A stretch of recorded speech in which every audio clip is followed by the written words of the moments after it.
forest. We're meditating on this scene, right? Krishna going to the forest. And on the way to the forest, then Swadasiga Upasana means we gradually fill out the details of the pastime.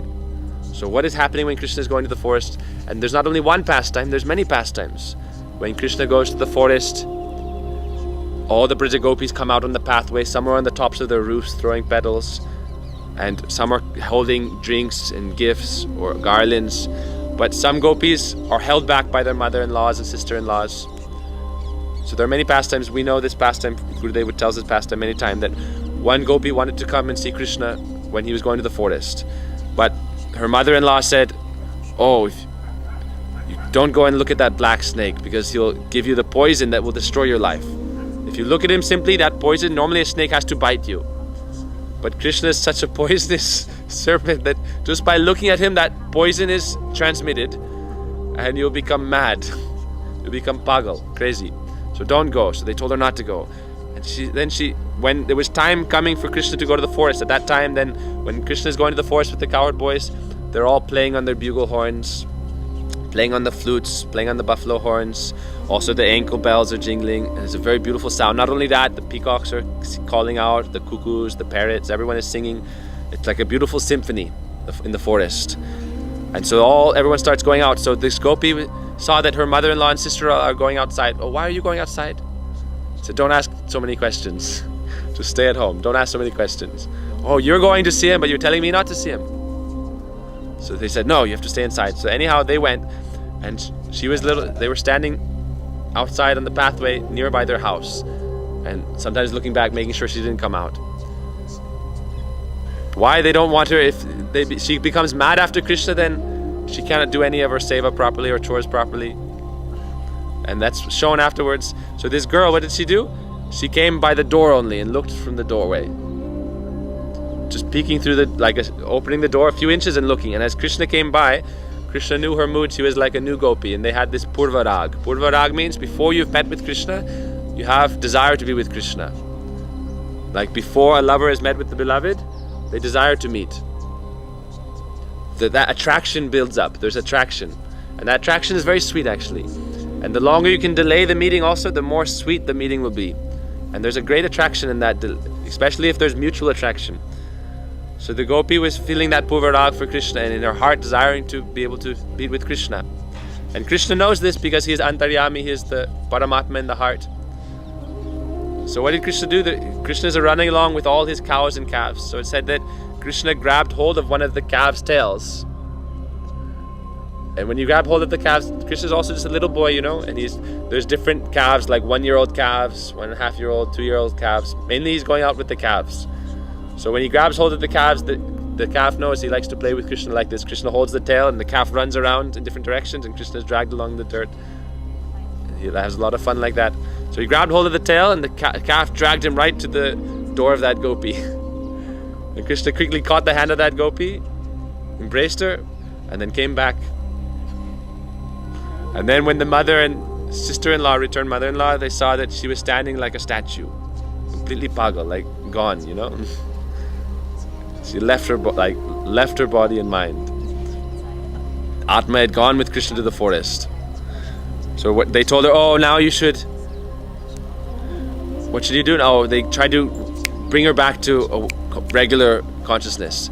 So they said, "Okay, now you should churn the yogurt. Go and churn the yogurt." So instead of churning the yogurt, she began to churn mustard seeds, and it was making a loud noise. Like there's different pots full of yogurt, pot full of mustard seeds. So she was trying to churn that, and they said, "Oh, crazy girl, what are you doing? Crazy."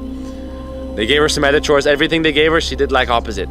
Finally, they said, "Okay, go and bring water from the well for cleaning the house and for cooking and everything, and carry this baby also." They gave her a baby to try to completely give her so many responsibility that she wouldn't have to forget about Krishna. He said, once you've been filled with this poison of Krishna's absorption with Krishna, then it's very difficult to bring someone out. So they were trying their best. So they gave her a baby to hold and a pot and a rope. So she went to the well, and she was so absorbed in Krishna that she put the rope around the baby's waist and began to lower the baby into the well. And the people next to the well nearby started shouting, "What are you doing, lali lali la, crazy girl? What are you doing?" They came and stopped her and pulled out the baby, but she's like, her eyes, Eyes are not there. Like you can look in some people's eyes and you can tell, oh, they're not here now. Like closed, you know, not open for business. So then they brought her back home.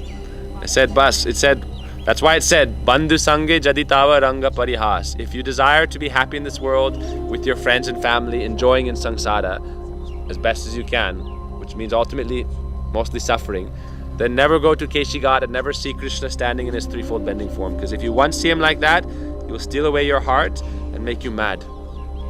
Like the Brajabasis, like the Gopis. So these are some of the pastimes. When we meditate on these, then through our hearing Harikatha from Vaishnavas, we'll start to learn more pastimes. Like when Puri's reading Govinda Lilamrita, Krishna Bhavanamrita, how many sweet pastimes he's, for like 1 week, how many sweet pastimes he told in Krishna Bhavanamrita about these pastimes of Krishna dressing as Radha and this interchange of their play. So we're supposed to learn these things. How do we learn them? We hear them, but then we have to repeat them and meditate on them. Otherwise we won't remember. We'll forget. So that's why what we're doing is we're trying to make this into a study course so that everything doesn't just wash by us. Because the mercy of the Vaishnavas is like a river. It's always flowing, like the Ganga. But we have to dive in.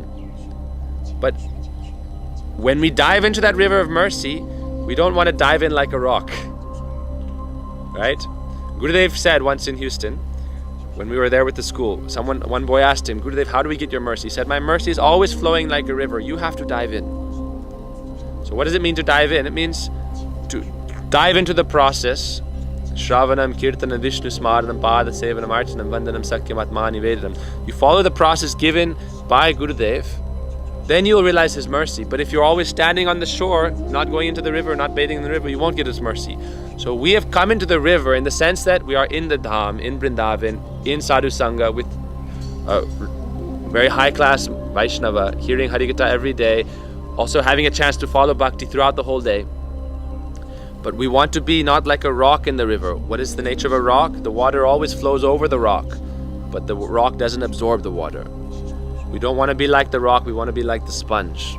And how do we absorb it? By being absorbed in it.